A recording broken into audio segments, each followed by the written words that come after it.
Welcome to another Monroe Minute. I'm Cody, and today we're going to talk about something that not a lot of people associate James Monroe with, and that's the Louisiana Purchase.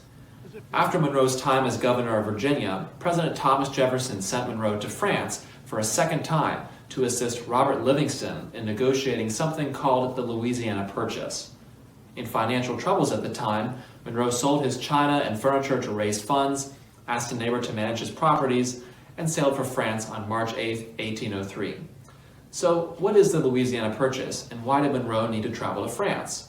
It's actually one of the biggest land transactions in history, involving an area larger than France, Spain, Portugal, Italy, Germany, Holland, Switzerland, and the British Isles combined. France under Emperor Napoleon had owned this area, but it was largely used for the port of New Orleans, and most of the land was inhabited by Native Americans further north. In return for $15 million, or around $18 per square mile, the U.S. acquired 828,000 square miles. That's a pretty good deal. So in January 1803, Livingston went to Paris to negotiate the purchase of just New Orleans, not anticipating the much larger acquisition that would follow. The American representatives were prepared to pay up to $10 million for New Orleans, but things had drastically changed when Monroe arrived. Napoleon had suddenly decided to sell the entirety of Louisiana, a vastly larger territory, for $15 million. Jefferson had authorized Livingston only to purchase New Orleans.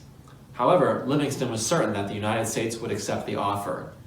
The Americans thought that Napoleon might withdraw the offer at any time, preventing the U.S. from acquiring New Orleans, so they agreed and signed the Louisiana Purchase Treaty on April 30, 1803. Though we have no historical evidence of how Jefferson felt about the purchase, reports from those in his circle like Monroe referred to the president's great pleasure, despite his fear that the deal had gone beyond his constitutional powers.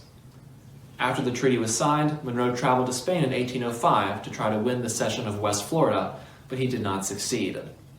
Monroe returned to his home state of Virginia in 1807 to a warm reception, and even some encouragements to run for president in the next election. Does he run? Only time will tell. I hope you enjoyed this Monroe Minute presented by the James Monroe Museum. I'll see you next time.